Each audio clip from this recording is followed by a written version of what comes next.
Well, hello, friends. Mark Holmes here, of course, with. And as always, I want to thank you all for watching, commenting, subscribing, and being part of the Joe Boo Sports Report. Without you guys, as well as you ladies, this literally does not work. I think I got a little. Let's see. That's a little bit better. Just an update here. My man with the Tampa Bay one. I know he said he saw us working on it. Yeah, I'll be done. We have to.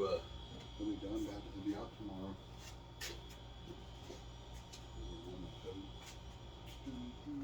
Brand his ass. We got an update on Dak Prescott situation. Hang on for one quick second. Just a second. Hold up. Hold up. Read them boys.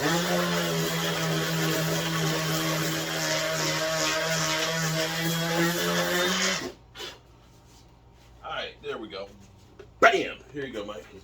One more coat of paint on the creamsicle orange.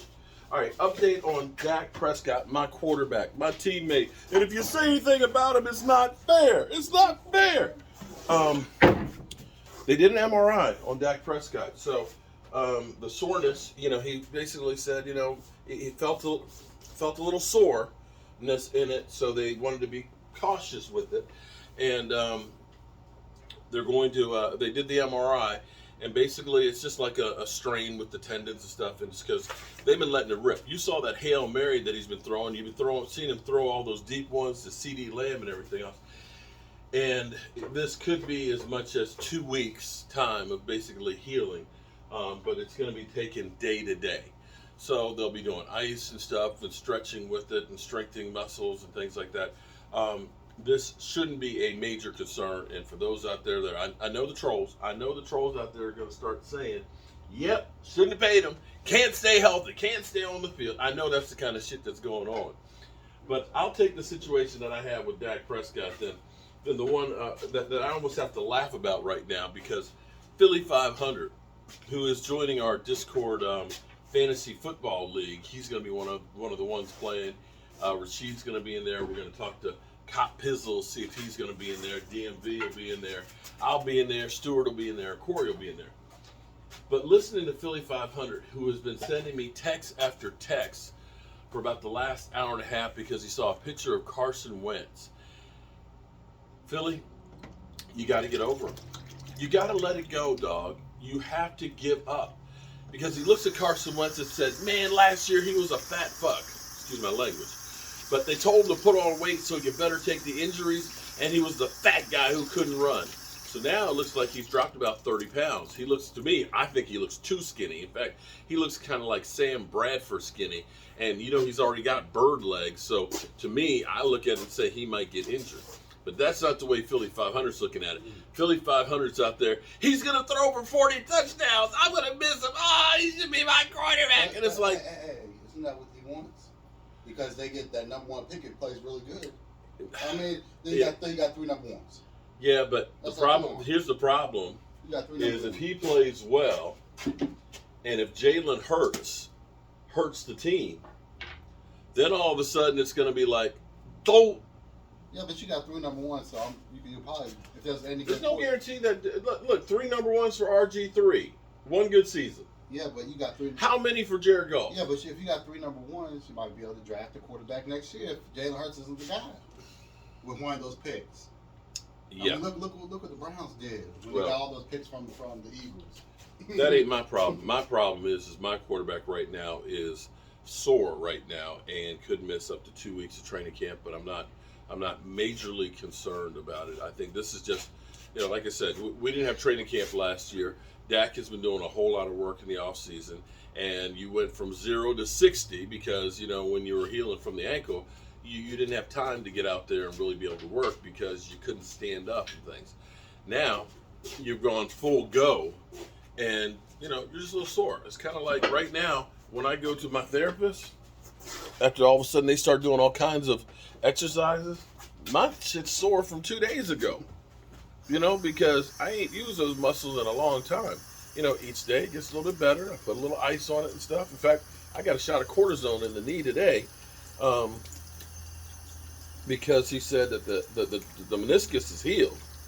But he's like, the problem is you got all that arthritis in there. So when I stay here in the workshop and I stand in the same place, the weight up on there is just irritating the uh, arthritis. So shot of cortisone in there. I done had so many shots in that knee. It's crazy. What's really crazy is, the needle's about this long that he sits into that joint, right? So he puts that in. I've got the clips because I know people say you're a liar. Say you're a liar. Because they said there's no way in the world that you're living without an ACL in your knee, and I have not had an ACL since I was 18 when I ruptured it. But I can still walk. Like, no, you're a liar. Yeah, it did. It's true. You've heard my doctor say that. Those out there that doubt it. But the needle's like this long. He sprays something. I don't know if that numbs it or not, but just sticks it in there. Had a physical today, and they took blood, of course. Stick it in there, get a couple of, put another. Okay, but they gave me the shingle shot, and damn, that mother humper. People talking about the COVID shot. My arm is like numb from that. You could feel that. It was like, are you putting like sludge in there or something? She's like, that's the serum in there. I was like, that mother humper. The needle in the knee, no problem. That little needle in here, that hurt. But he'll be okay. It'll be a chance for Double G as well as Ben Dianucci to go ahead and get some extra work in practice to be ready to step in if they need to.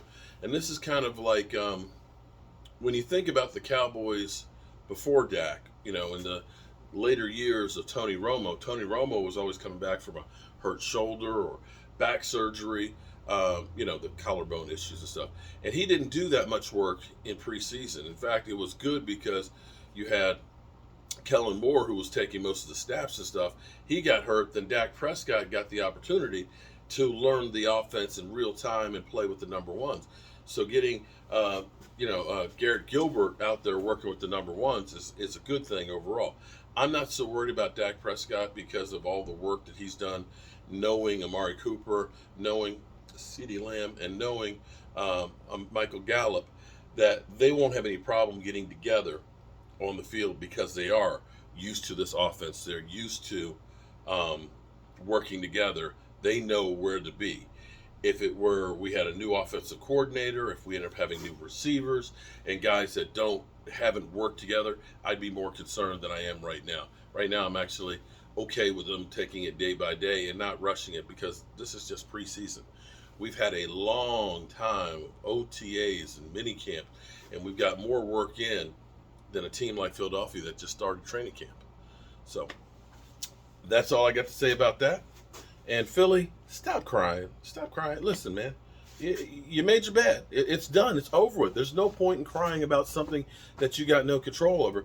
If he does throw for 40 touchdowns, hey, at least you'll get a number one draft pick. Be it a late round one because they'll probably do real well, but still, it just is what it is. You can't change that.